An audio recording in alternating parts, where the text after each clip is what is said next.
Oil infusions are the base to so many different things, whether it be body products or for cooking. And today we are going to learn not one, not two, but 3 different methods to make your own herbal infused oil. So you don't want to miss this. Hey there, and welcome back to the Botanical Journal. So today we're going to be looking at oil infusions. These can be used for so many different things like lip balm, body butter, for cooking. You can make amazing dishes with this. So the process is so simple and the combinations are endless. So basically what an oil infusion is you take dried herbs and a liquid carrier oil. There are so many different combinations of the dried herb and different carrier oils as well. And then you submerge the dried herb in the carrier oil. And we're gonna look at a few different methods to get to the end result, but this is the basic thing for each of them. And basically while this whole process is going on, the oil is extracting some of the properties and the flavor from your dried herbs. So it's basically taking out those things and you'll be left with a strained off oil infusion. It's amazing. And it has been done for so long, you guys. Like, our ancestors did this, and it's just such a cool and versatile skill to have to be able to make these things. So let's get started with the first method. For this first method, you're going to need some carrier oil. I have an extra virgin olive oil and it's organic. You can pick whatever carrier oil you want. I've got a glass mason jar with a lid and my dried herbs, which is going to be yarrow. I also have some cheesecloth, a fine mesh strainer, and also a bowl to go under the strainer for the end when we strain off the herbs.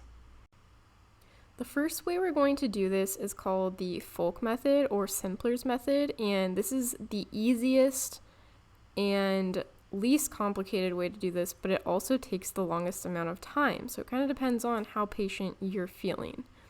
So what you're going to do is dump your dried herbs into your jar, and as you can see, the yarrow is super heavy, so I'm only going to fill my jar about halfway full to make sure the oil has room to float all the way around the herbs. You don't want it to be too packed in there.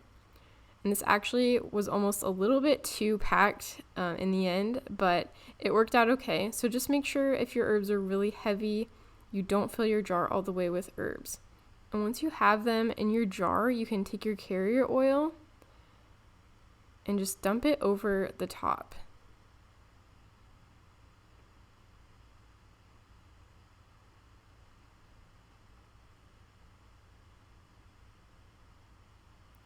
You're going to want to fill it all the way to the top and leave just a little bit of room for the lid and for when you're shaking it.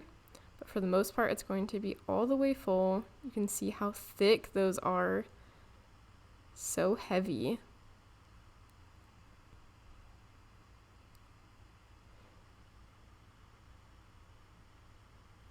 And once you've got that oil in there, you're going to want to mix it up just to make sure there's no air pockets, which could cause mold. So I'm just going to take a wooden skewer and give it a really good mix. You can go up and down with the skewer. Just make sure there's no air holes in there and all of the herbs are covered with oil.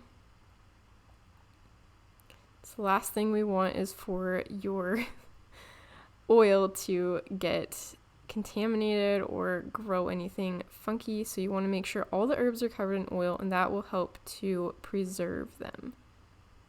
Once you've made sure there are no air bubbles, you can go ahead and put the lid on, and then you can add I'm just going to use a sticky note for this video, but you can make a fancier label. Make sure you write down what is in your jar and also when you put it in your jar. So the date and the type of oil you used and the herbs that are in the jar. Now it's time to wait. So you're going to want to find a dark place to keep your jar for approximately 2 weeks. It could take longer than that. And you just want to keep it in there, and then every day go in there and give it a good shake, mix it up, make sure everything's still covered and submerged in the oil. And after 14 days or so, you can check it. If the oil has taken on the color and scent of your herbs, it is done. We're going to move on to the next method now, and this is pretty much the same, except we're going to add in some heat, and this will just speed up the process by quite a bit. So here I have a pot, and I just added a few mason jar rings to it so that our glass jar with the herbs won't be sitting on the bottom of the pan and getting super hot. If you have a double boiler, you could also use that, and you could pour the herbs straight into the bowl or the top portion of your double boiler.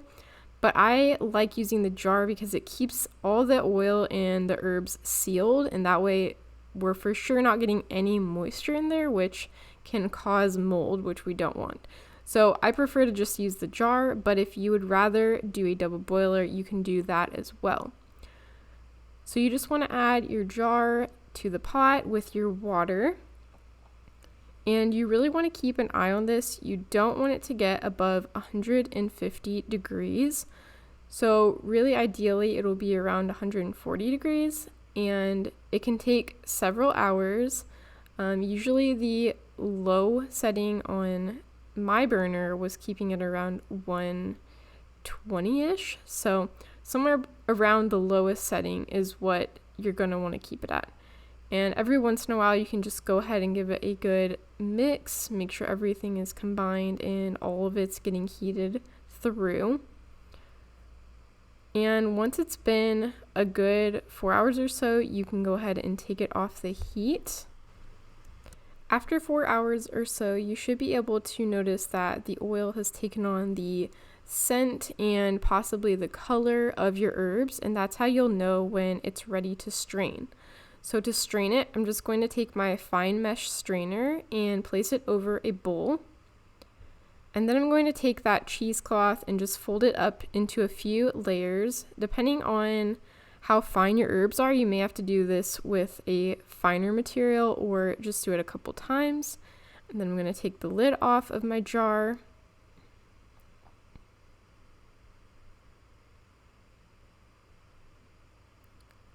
And just go ahead and pour it into your strainer.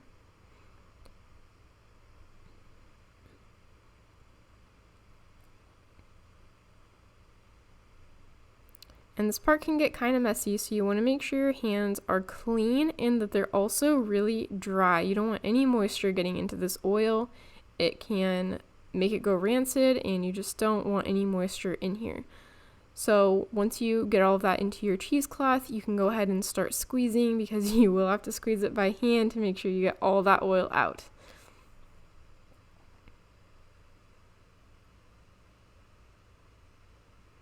Makes your hands nice and soft though afterwards, so it's not so bad.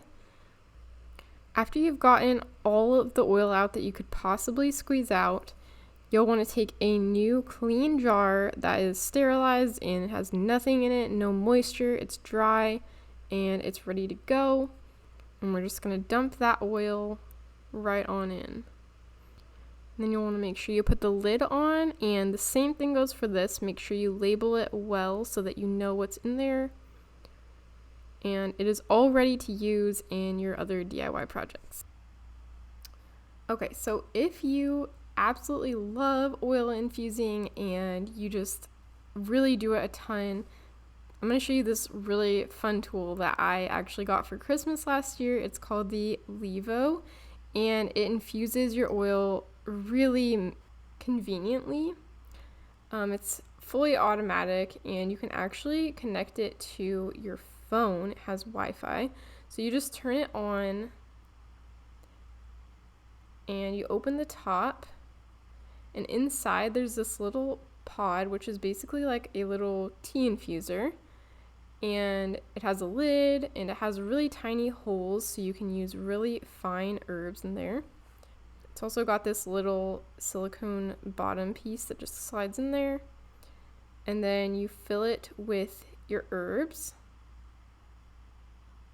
I'm going to be using rose for this one, so you just fill up the little infuser pod, and you can actually get more than one of these if you want a stronger infusion, which I think I'm going to order soon because it would really be nice to be able to fit a little bit more herbs in there.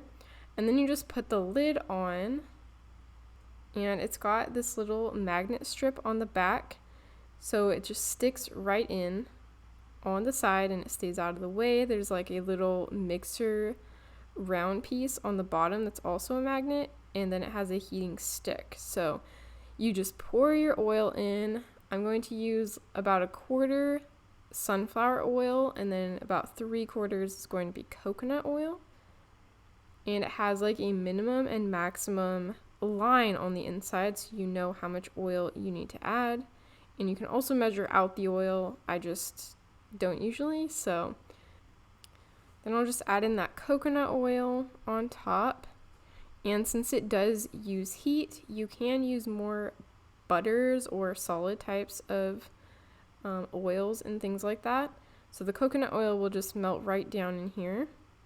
And once you have it full, you go ahead and close the lid and it kind of locks. And you can choose the cycle. It has dry, so you can dry fresh herbs. You can activate your herbs first, and then there's also the infuse option.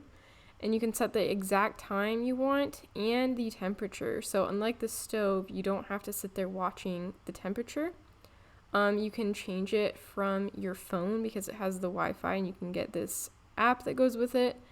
So if you want it to go longer or you want to stop it, you can do that all from your phone, which is pretty cool. And then when you're done, this is probably my favorite part, is you just have to press this little button and it dispenses it right into your jar.